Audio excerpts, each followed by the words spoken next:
শবে বরাত শব্দটার দুটা বিষয়, একটা হলো ফার্সি, একটা আরবি। মূল কথা হলো মুক্তির রজনী, কল্যাণের রজনী।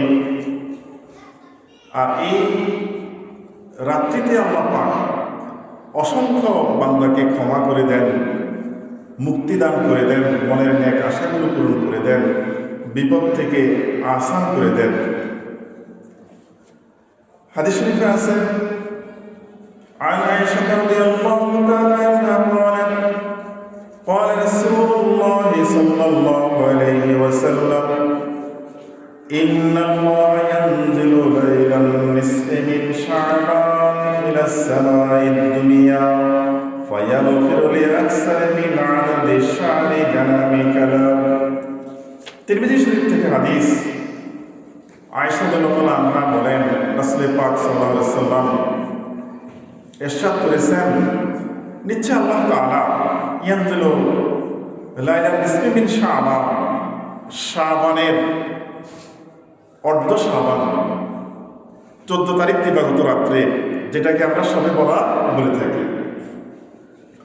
এই রাত্রি যখন আগমন ঘটে,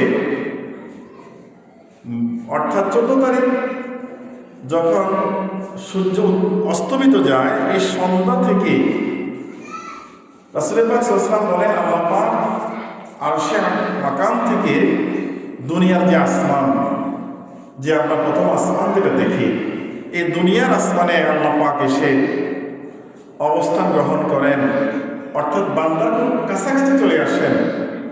আর রাসূল পাক সাল্লাল্লাহু আলাইহি ওয়াসাল্লাম বলেন হাদিস শরীফে, ফায়াগফিরু লিআকসারি মিন আদাদি শারিকা, আল্লাহ পাক ক্ষমা করে দেন অসংখ্য মৃত মানুষকে। রাসূল পাক সাল্লাল্লাহু আলাইহি ওয়াসাল্লাম উদাহরণ দিতে বলেছেন যে আদাদে শারে গানামি কালাম, বনি কালাম, আরবের মধ্যে সবচেয়ে বেশি বকরি ছাগল দুম্বা লালন পালন করত। কিছু বর্ণনায় পাওয়া যায় তাদের পালের মধ্যে বকরির সংখ্যা ছিল 40,000। এত অধিক পরিমাণ বকরি, বেড়া, দুম্বা, ছাগলের গায়ের মধ্যে যতগুলো পশম রয়েছে, এত অসংখ্য মানুষকে আল্লাহ পাক এই নিসফু মিন শাবানে ইবাদত বন্দেগী যারা করে আল্লাহ পাকের কাছে ক্ষমা চায়, আল্লাহ এত পরিমাণ মানুষকে ক্ষমা করে দেন। সুবহানাল্লাহ। যদি ক্ষমা চাওয়া যায়, আল্লাহ পাকের কাছ থেকে যদি ক্ষমা নেওয়া যায়। অন্য হাদিসে আছে عن علي رضي الله تعالى عنه قال قال رسول الله صلى الله عليه وسلم إذا كانت ليلة النصف من شعبان فقوموا ليلها وصوموا يومها فإن الله تعالى ينزل فيها لغروب الشمس إلى السماء الدنيا।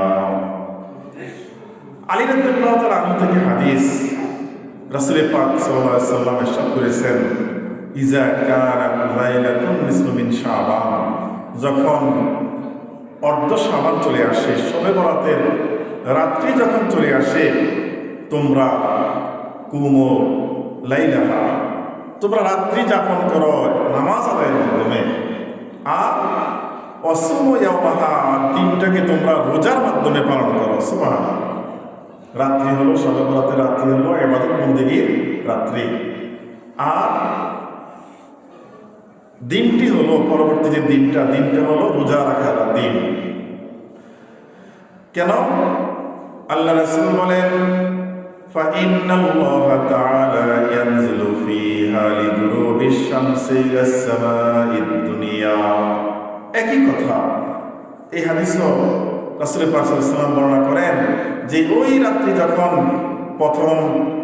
শুরু হয়, রাত্রি শুরু হয়, তখন রাসূল আল্লাহ তাআলা প্রথম আসমানে অবতরণ করেন এবং বলতে থাকেন, ফায়াকুলু আলা মিন মুস্তাগফিরিন ফাআগফির লাহু আলা মুস্তারজিকুন ফাআরযুকাহু আলা মুবতালান ফাউআফিয়াহু। এইভাবে আল্লাহ পাক বান্দাদেরকে উদ্দেশ্য করে লক্ষ্য করে বলতে থাকেন যে আলা মিন মুস্তাগফিরিন ফাআগফির লাহু, আজকে আমি অনেক মানুষকে ক্ষমা করে দেব, তোমরা কেউ কি ক্ষমা প্রার্থনাকারী আসছো? আজকে আমার নিকট ক্ষমা চাও। সবে বরাতের রাত্রিতে, এই কল্যাণকর বরকতপূর্ণ এই রাত্রিতে তোমরা আমার নিকট ক্ষমা চাও। আজকে আমি অসংখ্য মানুষকে ক্ষমা করে দিব, তার সাথে হয়তো তুমিও ক্ষমা পেয়ে যেতে পারো। আবার আল্লাহ পাক ডেকে বলেন আলা মুস্তারজিকুন ফারজুকাহু, আসলে কেউ তোমরা জীবিকা চাও, তোমরা রিজিক চাও, অভাব অনটনে পড়ে আসো, আজকে ইবাদত বন্দেগী করে, ইবাদত ছাড়া নয়, ইবাদত বন্দেগী করে আমার নিকট জীবিকা সন্ধান যদি করতে চাও, পেতে চাও, আজকে চাও, আজকে আমি তোমাদেরকে রিজিক দান করবো অসংখ্য করে। আবার আল্লাহ পাক রাখতে থাকেন আলা মুবতালান ফাওয়াফিয়াহু, কেউ বিপদগ্রস্ত আছে কিনা? আজকে আসো, তোমার বিপদের কথা আমার কাছে এসে বলো, আমি তোমার বিপদগুলো দূর করে দেব। রাসূল পাক সাল্লাল্লাহু আলাইহি ওয়াসাল্লাম বলেন আলা কাযা হাত্তা ইয়াতলুয়া ফাজর, অর্থাৎ সুবহ সাদিক পর্যন্ত এই সারা রাত আল্লাহ পাকের পক্ষ থেকে এইভাবে মানুষের বিভিন্ন চাহিদা ইবাদত বন্দেগী করে রাত্রি জাগরণ করে এই রাত্রিতে আল্লাহ পাকের কাছে চাইলে, আল্লাহ পাক যদি চাওয়ার মতো চাইতে জানি, তাহলে অবশ্যই আল্লাহ পাক আবদারগুলো, আশাগুলো পূরণ করে দিবেন। এখন আমরা এই রাত্রিতে, যেহেতু রাসূল পাক সাল্লাল্লাহু আলাইহি ওয়াসাল্লাম বলছেন নামাজ আদায় করার জন্য, কি নামাজ আদায় করতে পারি, এটা আমাদের একটা কষ্ট থাকে। অনেক সময় মানুষ সময় থাকে জানে না, না জানার কারণে আমল করতে পারে না। আমরা শুরুতেই যখন সূর্য অস্তমিত হয়ে যাবে, সূর্য ডুবে যাবে, সন্ধ্যা চলে আসবে, মাগরিবের নামাজ আদায় করে আমাদের ইবাদত বন্দেগীর কাজ শুরু করতে হবে। শুরুতেই মাগরিবের নামাজ আদায় করে ইবাদত বন্দেগীর নিয়তে গোসল করে নেওয়া, মাগরিবের নামাজের পর গোসল করে এরপরে তাহিয়াতুল ওযু, সুন্দর মতো ওযু করে তাহিয়াতুল ওযু 2 রাকাত নামাজ আদায় করা। এতে করে বান্দা গোসল করতে গিয়ে যতগুলো পানি তার গায়ে থেকে পড়েছে, এই পানির সাথে তার গুনাহগুলো আল্লাহ পাক ক্ষমা করে দেন, মোচন করে দেন, জোরে পড়ে যায়। এরপরে আমাদের এমনও শুরু আওয়ামীর নামাজ 6 রাকাত নামাজ আদায় করা, তারপরে এশার নামাজ আদায় করে সুন্নত 2 রাকাত, ফরজের পরে সুন্নত 2 রাকাত আদায় করে ভিতর নামাজ পড়ে রেখে দিয়ে আপনার শবে বরাতের 12 রাকাত নামাজ আদায় করা যায়, নফল নামাজ, সুন্নত নামাজ। এই নামাজ পড়ার নিয়ম স্বাভাবিক, আমরা যে নামাজ পড়ে 2 রাকাত করে 6 নিয়তে 12 রাকাত নামাজ, স্বাভাবিক নিয়ম। প্রত্যেক রাকাতে সূরা ফাতিহার পরে 3 বার সূরা ইখলাস, কুল হুয়াল্লাহু আহাদ, এই সূরা 3 বার পড়ে প্রত্যেক রাকাত শেষ করা। 2 রাকাত পড়ে দুরূদ শরীফ, 4 রাকাত আদায় করে আল্লাহ পাকের কাছে দোয়া করা, ইস্তিগফার করা। আর যদি কেউ সূরা কদর পারে, ইন্না আনজালনাহু ফি লাইলাতুল কদর, প্রথম রাকাতে সূরা ফাতিহার সাথে, দ্বিতীয় রাকাতে 3 বার সূরা ইখলাস, অথবা যদি সময় থাকে সূরা ইখলাসের সংখ্যা বাড়াতে পারে, 5 বার, 7 বার, 11 বার, এভাবে বাড়তে পারে প্রত্যেক রাকাতে সময় থাকলে, আর কমপক্ষে 3 বার। এইভাবে 12 রাকাত নামাজ আদায় করার পর আরো অনেক নামাজ রয়েছে, ভিতরের নামাজ শেষ রাতের দিকে আদায় করাটাই উত্তম। এর মধ্যে মনে করেন বান্দার অনেক হাজত থাকে, আশা থাকে, আবদার থাকে আল্লাহ পাকের কাছে। কাজায়ে হাজত, এই নামাজ রয়েছে 2 রাকাত নামাজ, স্বাভাবিক নামাজের মতোই এই কাজায়ে হাজত 2 রাকাত নামাজ আদায় করার পরে ইয়া কাদিয়াল হাজা, ইয়া কাদিয়াল হাজা, এইভাবে 100 বারে তাসবিহটা পড়া, 100 বার আদায় করার পরে 11 বার দরুদ শরীফ পড়ে আল্লাহ পাকের কাছে মুনাজাত। যেহেতু শবে বরাতের রাত্রে আল্লাহ পাক অসংখ্য মানুষকে ক্ষমা করে দিবেন, সুতরাং এই নামাজ এর মাধ্যমে আল্লাহ পাক বেশি মানুষকে ক্ষমা করেন, সেই জন্য তওবার 2 রাকাত নামাজ আদায় করা যায়। স্বাভাবিক নিয়ম 2 রাকাত নামাজ আদায় করে 110 বার আস্তাগফিরুল্লাহ রাব্বি মিন কুল্লি যামবি ওয়া আতুবু ইলাইহি লা হাওলা ওয়া লা কুওয়াতা ইল্লা বিল্লাহিল আলিয়্যিল আযীম 110 বার, সাথে দুরূদ শরীফ 110 বার। আল্লাহুম্মা সাল্লি আলা সাইয়্যিদিনা মুহাম্মাদিন আন-নাবিয়্যিল উম্মি ওয়া আলিহি ওয়া সাল্লিম, অথবা সাল্লাল্লাহু আলাইহি ওয়াসাল্লাম একটু পড়লেও হয়। তারপরে সময় থাকে একটা নামাজ আমরা অনেক শুনছি, সালাতুত তাসবিহ, নামাজটার নাম শুনছি অনেক। রাসূল পাক সাল্লাল্লাহু আলাইহি ওয়াসাল্লাম চাচা আব্বাস রাদিয়াল্লাহু তাআলা আনহুকে বলছেন, চাচা স্যার আপনি সালাতুত তাসবিহ নামাজ যদি পারেন প্রত্যেকদিন একবার পড়বেন, সময় না থাকলে সপ্তাহে একদিন, নতুবা মাসে একদিন, কমপক্ষে বছরে একবার এই নামাজটা আদায় করবেন, কারণ এর দ্বারা আল্লাহ পাক জিন্দেগীর গুনাহ ক্ষমা করে দিয়ে থাকেন। সালাতুত তাসবিহ নামাজটা আমরা কিভাবে আদায় করব? সালাতুত তাসবিহ নামাজ 4 রাকাত, 4 রাকাতের নিয়ত একসাথে করতে হবে। আরবি নিয়ত মানে আরবি নিয়ত, নাওয়াত রাসূলিল্লাহি তাআলা 4 রাকাত সালাতুত তাসবিহ সুন্নাতু রাসূলিল্লাহি তাআলা মুতাওয়াজ্জিহান ইলা জিহাতিল কাবাতিশ শরীফাতি, আল্লাহু আকবার। নিয়ত করে সুবহানাকা পড়ে 15 বার একটা তাসবিহ পড়তে হয়, সুবহানাল্লাহি আলহামদুলিল্লাহি ওয়া লা ইলাহা ইল্লাল্লাহু আল্লাহু আকবার। এই তাসবিহ 4 রাকাত নামাজের মধ্যে কমপক্ষে আপনার হিসাব করে 300 বার পড়া লাগে। সুবহানাল্লাহি আলহামদুলিল্লাহি ওয়া লা ইলাহা ইল্লাল্লাহু আল্লাহু আকবার 300 বার যেভাবে হিসাব মিলানো হয়, প্রত্যেক রাকাতে 75 বার করে। সূরা পড়ার আগে 15 বার, সূরা যখন পড়া শেষ হয়, সূরা ফাতিহার সাথে একটা সূরা মিলানের পরে রুকুতে যাওয়ার আগে দিয়ে 10 বার, রুকুতে গিয়ে সুবহান রাব্বিল আযীম 3 বার 5 বার পড়ে রুকু থেকে 10 বার, রুকু থেকে দাঁড়িয়ে সামি আল্লাহু লিমান হামিদা রব্বানা লাকাল হামদ পড়ে আবার 10 বার, সিজদাতে গিয়ে 10 বার তাসবিহ পড়ার পরে 2 সিজদার মাঝখানে বসে 10 বার, দ্বিতীয় সিজদায় গিয়ে তাসবিহ পড়ে আবার 10 বার। সুবহানাল্লাহি আলহামদুলিল্লাহি ওয়া লা ইলাহা ইল্লাল্লাহু আল্লাহু আকবার। এইভাবে এক এক রাকাতে 75 বার, দ্বিতীয় রাকাতে উঠে আবার 15 বার শুরু করা, এই নিয়মের আবার 75, 4 4 রাকাতে 300 বার তাসবিহটা আদায় হয়।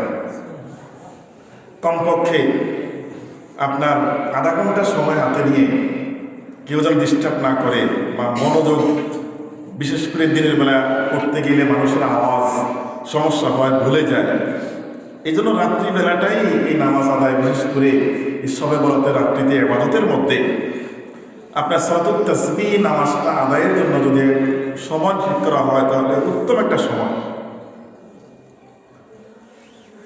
এমনি করে নফল নামাজের অনেক নামাজ রয়েছে, সাথে সাথে তাসবিহ তাহলিল, কোরআন তেলাওয়াত, আল্লাহ পাকের কাছে তওবা ইস্তিগফার, এভাবে আদায় করতে করতে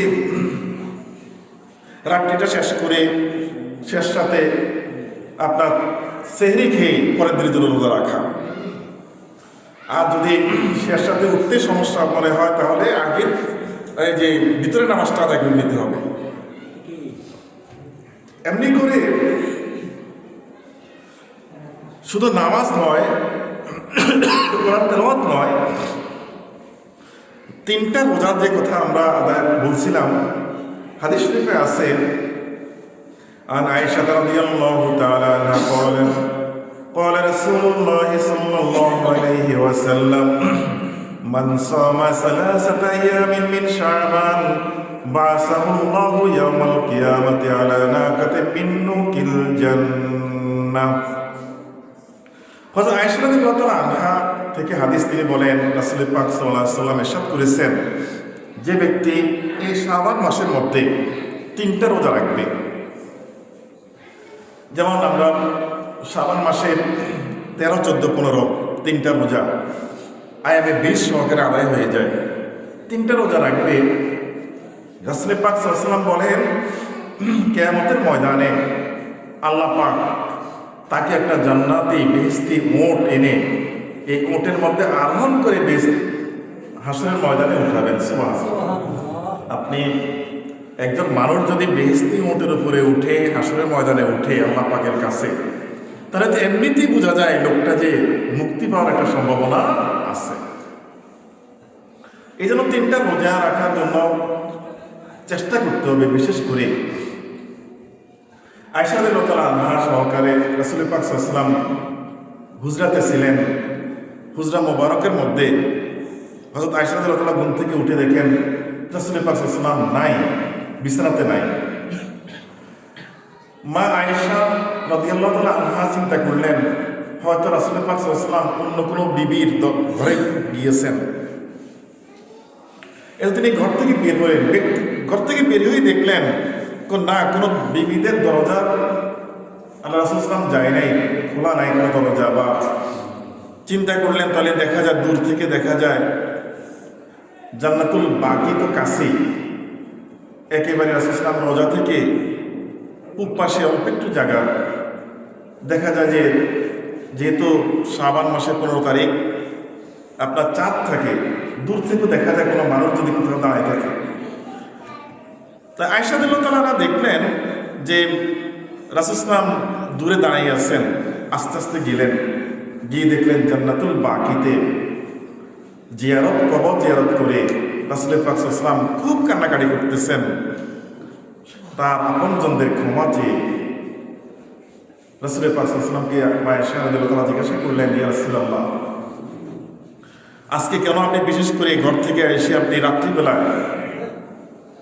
তখন আয়েশা রাদিয়াল্লাহু তাআলাকে রাসূল পাক সাল্লাল্লাহু আলাইহি ওয়াসাল্লাম বললেন, তুমি কি জানো না আজকে নিসফু মিন শাবান, শাবানের অর্ধ রজনী, শবে বরাত, এই দিনে আল্লাহ পাক অসংখ্য মানুষকে ক্ষমা করে দিয়ে থাকেন। কত মানুষ? ইয়াগফিরু লি আকসারি মিন আদাদি শারি গানামি কালাব, কালাব পুত্রের যত পশু রয়েছে এত পরিমাণ, যত পশুর পশম রয়েছে এত পরিমাণ মানুষকে ক্ষমা করে দিয়ে থাকেন। সেই জন্য আজকে যেন আমার আপনজনকে আল্লাহ পাক ক্ষমা করে দেন, আমি আজকে এসে জিয়ারত করতেছি। সেজন্য আমাদেরও এই রাত্রিতে ইবাদতের সাথে সাথে আমাদের কবরস্থানে যে মুরব্বীরা শুয়ে আছেন, পিতামাতা বা ওস্তাদ যারা যেখানে শুয়ে আছেন, সেখানে একটু কবরস্থানে রাত্রিবেলা গিয়ে একটু জিয়ারত করা, এটা অনেক একটা কল্যাণকর কাজ। রাসূল পাক সাল্লাল্লাহু আলাইহি ওয়াসাল্লাম একবার শুয়ে আছেন, হঠাৎ মা আয়েশা রাদিয়াল্লাহু তাআলা দেখলেন যে কাছে রাসূল সাল্লাল্লাহু নাই। পরে হাত বাড়িয়ে দেখলেন যে পা লাগতেছে, দেখলেন যে রাসূল পাক সাল্লাল্লাহু আলাইহি ওয়াসাল্লাম এই হুজরা মোবারকের মধ্যেই নামাজ আদায়ের মধ্যেই কিন্তু তিনি সিজদার মধ্যে গিয়ে কান্নাকাটি করতেছেন। নামাজ শেষে জিজ্ঞাসা করলো আয়েশা রাদিয়াল্লাহু তাআলা আনহা যে আপনি আজকে কেন এত ইবাদতবন্দি করতেছেন? রাসূল পাক সাল্লাল্লাহু আলাইহি ওয়াসাল্লাম বললেন, মা আয়েশা রাদিয়াল্লাহু তাআলাকে, তুমি কি জানো না আজকে নিসফু মিন শাবান, অর্থাৎ রাসূল পাক সাল্লাল্লাহু আলাইহি ওয়াসাল্লাম থেকে নামাজ, রোজা, কবর জিয়ারত, কোরআন তেলাওয়াত, তাসবিহ তাহলিল সকল ইবাদত, নফল ইবাদতের বিষয়ে কথা আছে। এই জন্য আমরা চেষ্টা করব আমাদের এই রাত্রিটা যেন বেকার না যায়, আমরা যেন অন্যান্য রাতের মতো বিভিন্ন দোকানপাটে বন্ধুবান্ধব সহকারে আড্ডা না দিয়ে মসজিদে চলে আসব, ইবাদতবন্দি করব। তা না হলে ঘরে বসে যেন আমরা ইবাদতবন্দি করি। একটু চেষ্টা করতে হবে যে ঘরটাকে পরিষ্কার করে, যেখানে নামাজ আদায়, যে মসলায় নামাজ আদায় করা হবে সেখানে একবারে পবিত্র করে, বিশেষ রাত্রিকে উপলক্ষ করে বিশেষ ইবাদত। এজন্য বিশেষভাবে একেবারে পুত পবিত্র করে আতর গোলাপ মানে সুগন্ধি ব্যবহার করে ইবাদত বন্দি করতে গেলে সেটার মজা ভিন্ন আসে, মজাটাই আলাদা আসে। সেই জন্য আমরা চেষ্টা করবো আমাদের নামাজ রোজাগুলো যেন একেবারে